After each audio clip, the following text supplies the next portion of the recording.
Les 5 et 6 avril 2025, la commune de Saba a accueilli la cérémonie de lancement du premier week-end de formation du 12 août 2025 qui a réuni une cinquantaine de jeunes bénéficiaires, encadreurs, parents et représentants de l'ONG ASMAT. Au cours de 3 week-ends successifs, ces jeunes bénéficiaires seront outillés sur les valeurs citoyennes en vue d'un séjour d'immersion à Koudougou à la rencontre d'autres jeunes qui ont reçu la même formation qu'eux.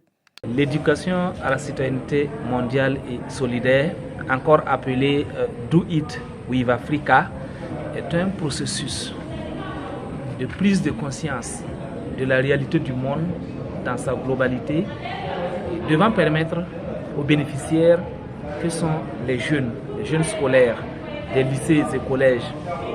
Et la cible principale, ce sont des élèves de niveau 4e, seconde et première qui ont l'âge compris entre 15 et 22 ans que nous recrutons chaque année pour les conscientiser, les amener à réfléchir sur le fonctionnement de notre monde, les réalités de notre monde, sur les grands enjeux de demain. Parlant des enjeux, il y a la question des changements climatiques. C'est vraiment un enjeu mondial. Nous les amenons à faire le tour d'horizon sur des thématiques majeures pour qu'ils puissent gagner en maturité, mais aussi se questionner sur leur rôle, leur place dans le développement, dans ce processus d'évolution de notre monde. Donc les jeunes sont au cœur d'une réflexion commune dans ce projet-là. Et c'est à travers des sensibilisations dans les écoles sur les inégalités mondiales.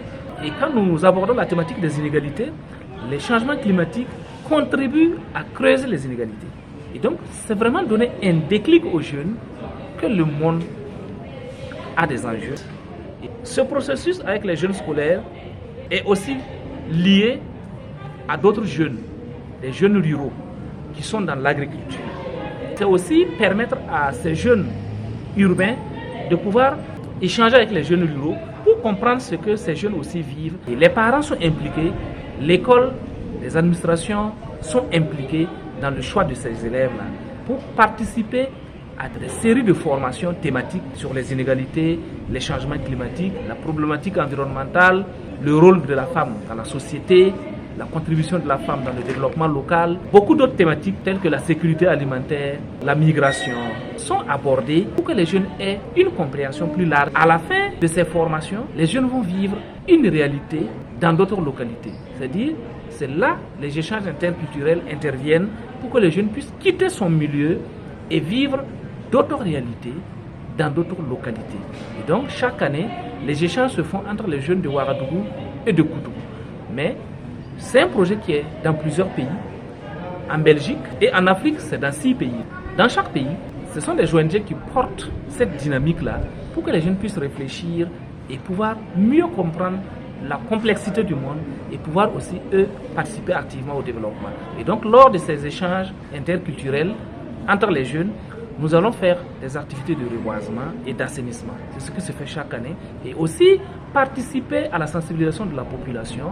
Et en même temps, qui se rendent utiles pour leur pays, ils vont aussi échanger, créer un environnement propice pour vivre la cohésion sociale à travers des activités diverses que nous menons dans la localité qui nous accueille. Voici un peu résumé ce processus éducation à la citoyenneté mondiale et solidaire développé par l'ONG ASMAT en collaboration avec DBA.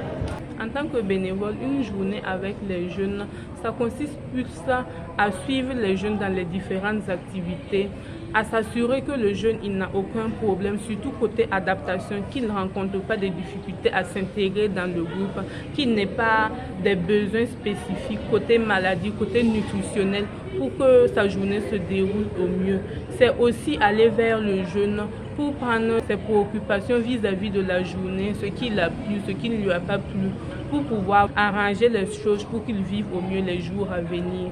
Les bénévoles, c'est un peu comme leur grand frère, leur grande soeur, parce que souvent c'est compliqué pour le jeune d'aller vers le responsable qui est bien plus âgé que lui et de lui expliquer un problème. Mais nous essayons dans l'équipe bénévole de tisser ce genre de lien avec les jeunes pour que quand ils ont une préoccupation, qu'ils ne nous voient pas comme justement des bénévoles, comme leurs grands frères à qui ils peuvent raconter leurs difficultés. Actuellement sur le projet, on est à 15 bénévoles dont plusieurs étudiants et plusieurs lycéens aussi. J'ai beaucoup appris de Do It, puisque en venant ici, je suis venue juste pour une formation. Pourtant, c'était plus qu'une formation. La formation m'a beaucoup appris. Elle m'a beaucoup familiarisé à travers les autres membres du groupe. M'a appris à me détendre, m'a apporté un bon esprit d'équipe. Tout le monde autour de moi se disait que non, j'ai beaucoup changé, puisque je sais que je ne réfléchis plus de la même façon que les autres. Ma pensée a changé, ma vision a changé. Ma venue à Do It a changé mon rêve. C'est vraiment un projet innovant. Nous disons merci à tous les partenaires qui nous accompagnent. Au niveau de Burkina Faso, nous avons les autorités politiques, les parents, et nous avons d'autres associations également qui nous encouragent, qui nous accompagnent dans cette dynamique. J'aimerais tout d'abord remercier l'ONG ASMAD d'avoir initié ce projet qui est vraiment une école de vie. Une école de vie dans ce sens que ça apprend aux jeunes qu'il a un rôle à jouer dans la société. Ça apprend aux jeunes que sa part compte aussi et qu'il a sa contribution pour le développement du monde entier. Je remercie les premiers responsables et je remercie l'ensemble de l'équipe de ASMAD et l'ensemble du personnel bénévole de Do It with Africa. Un pas réussi vers une jeunesse actrice de changement au service de sa communauté et de son avenir.